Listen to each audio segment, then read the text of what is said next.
première fois que j'ai entendu parler d'Emmanuel Kant, ou disons la première fois où j'ai eu le coup de foudre pour Emmanuel Kant, j'étais en train d'écouter un audio intitulé Le mensonge et une vidéo du précepteur. Ça m'a marqué parce que Emmanuel Kant disait que personne ne devrait mentir, quelle que soit la situation. Le mensonge, le droit à la vérité était quelque chose qui ne devait pas être bafoué, quelles que soient les conditions extérieures. Et ça m'a marqué parce que, étant d'une famille musulmane, on avait les mêmes principes. Chez nous à la maison, le mensonge était interdit, quelle que soit la situation. Maman ne permettait pas que l'on mentait, même quand on faisait des blagues. Et on avait à peu près la même morale, à une différence près. Notre morale était une morale religieuse, une morale islamique. On ne mentait pas parce que l'islam l'interdisait. Mais quant à lui, il ne mentait pas parce que lui, il avait établi un principe.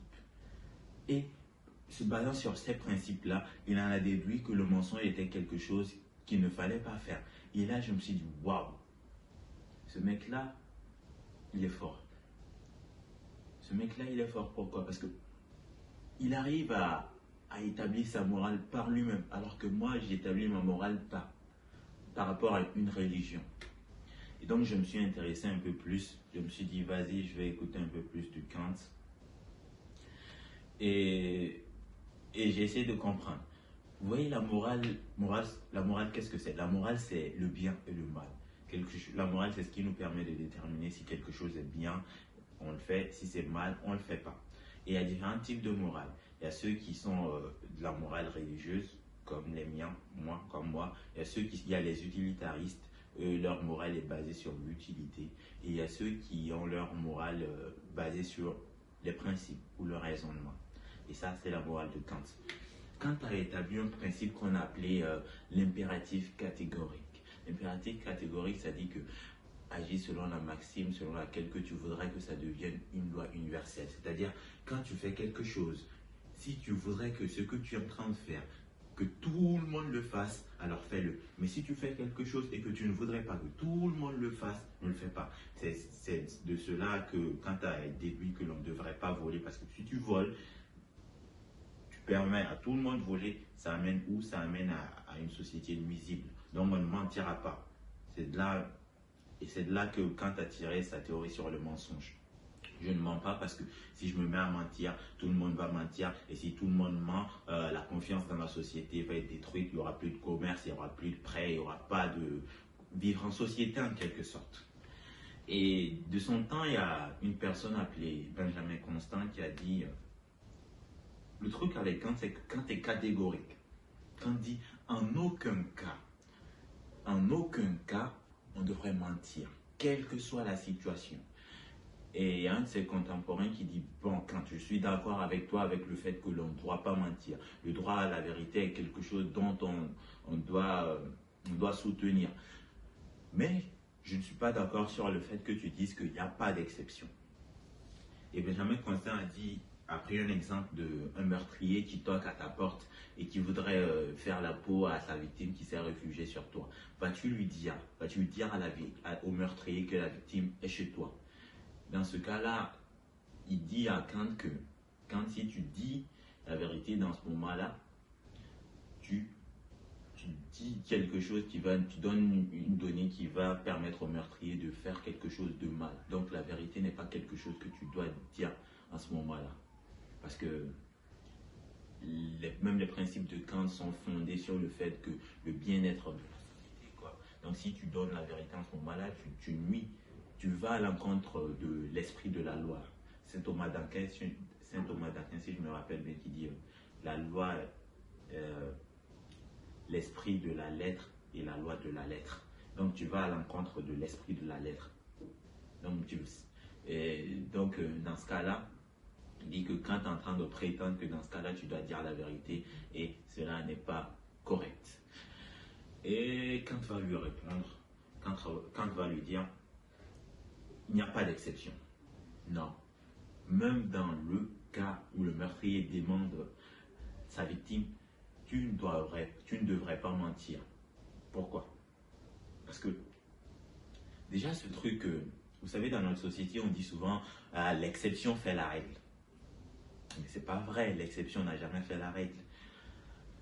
Moi, je le disais souvent aussi, jusqu'à ce que j'ai écouté Kant. L'exception ne fait pas la règle. Pourquoi? Quand on dit l'exception fait la règle, c'est pour dire quoi? Il y a une règle et là, on permet d'aller à l'encontre de la règle. Donc, le fait qu'on a fait une exception, ça veut dire qu'il y a une règle. Donc, l'exception, s'il y a une exception, ça veut dire qu'il y a une règle. Donc, l'exception, elle fait l'existence, elle déduit, non, elle signifie qu'il y a une règle, donc elle fait la règle. Voilà pourquoi on dit que l'exception fait la règle. Mais en vérité, l'exception ne fait pas la règle. L'exception, elle tue la règle. L'exception, c'est quoi? Elle va à l'encontre de la règle. Si elle va à l'encontre de la règle, ça veut dire qu'elle est contre la règle. Donc, l'exception, elle tue la règle. Et quand tu lui dis, tu vas faire une exception, ok. Qui te dit que dans d'autres situations, tu vas pas faire d'autres exceptions? Donc, tu vas faire une deuxième exception, tu vas faire une troisième exception. Théorème de la porte entrouverte. Donc, on ne saura même plus s'il y a une règle. Parce que si tu permets un, tu vas permettre deux. Donc, quand tu lui dis non, non, on ne va pas permettre un. On ne va pas permettre un. Et il lui dit en plus, toi, tu dis que je devrais mentir parce que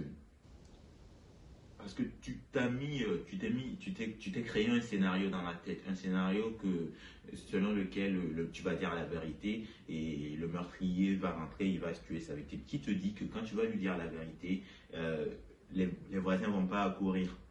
Qui te dit que quand tu vas mentir, le meurtrier va pas sortir et la victime aussi sortira, ils vont se rencontrer, il va le tuer? Moi, quand tu lui dis non, on va pas baser sa morale on va pas baser sa morale sur des scénarios. Non. La morale devrait être quelque chose de principe, basé sur des principes en quelque sorte. Donc, j'étais fasciné par ça. J'étais fasciné par la façon de voir les choses, sa façon de conceptualiser la vie. Vous savez, quand tu étais chrétien, mais le gars a décidé de ne pas baser sa raison sur sa religion. Il a fait d'autres choses, mais sur cette vidéo, on va parler que du mensonge. Et si ça vous plaît, on va aborder d'autres sujets sur Kant. Dites-moi en commentaire si ça vous intéresse. On va faire d'autres vidéos sur Kant. Donc, continuons sur la vidéo. On va essayer de concilier Benjamin Constant à Kant. Parce que qu'est-ce que dit Benjamin Constant? Benjamin Constant dit qu'il peut y avoir des exceptions. Et quand il dit, si on donne des exceptions, ça voudra dire qu'on fera d'autres exceptions. Ça voudra dire qu'on fera d'autres exceptions, on ne saura même plus s'il y a une règle. Et vous savez, en islam, il y a cette règle de ne pas mentir. Le mensonge est caractérisé, non, le mensonge est parmi les péchés les plus grands péchés en islam. Mais il y a 4 moments, 4 exceptions à cette règle, 4 moments où tu peux mentir. Le premier, c'est pour réconcilier deux qui se sont fâchés, deux personnes qui s'entretapent. Dans ce moment-là, tu peux mentir. La deuxième, c'est en période de guerre. Vous êtes en période de guerre, on est là pour toute une communauté. Pourquoi un petit mensonge nous permet de gagner un grand avantage? Le mensonge est permis dans ce cas-là. Le troisième cas où le mensonge est permis, c'est l'exemple du meurtrier. Si un meurtrier veut tuer une victime, le mensonge est permis en islam. Et le quatrième cas où le mensonge est permis, c'est un homme avec son épouse. Des mensonges du genre, waouh, t'es la plus belle. Waouh, t'es sublime. Tu m'éblouis. I love you. Ouais, dans ce cas-là, le mensonge est permis. Revenons la dernière fois, c'était la semaine passée, j'ai fait une interview, un entretien d'embauche. Et à la fin de l'entretien, le gars, il m'a regardé, il m'a dit, toi, on va sûrement te prendre. Mais moi, dans ma tête, je me suis dit, est-ce que le gars, il dit la vérité? Parce que nous vivons dans une société où tu n'es plus capable de savoir quand quelqu'un est sincère, de quand quelqu'un ment. Donc, je ne l'ai pas cru. Non, je ne l'ai pas cru.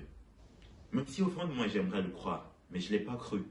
Parce que dans notre société, les gens ne disent plus des choses en signifiant ces choses-là. Ils disent des choses juste, je ne sais pas, pour paraître gentil ou paraître, pour t'encourager ou quelque chose, pour te dire ça va aller. Donc ça fait que les gens ne sont plus capables de te regarder dans les yeux et te dire you sucks, tu vaux rien, t'es nul. Donc, mais quand c'est les compliments, tout le monde est prêt à t'en faire, tout le monde est prêt à te dire waouh, extraordinaire. Et ça fait que la société dans laquelle nous vivons aujourd'hui, la confiance est déjà rompue à plusieurs niveaux. Presque personne ne dit la vérité. Presque personne ne dit la vérité encore. À peine tu peux croire à la personne avec qui tu vis.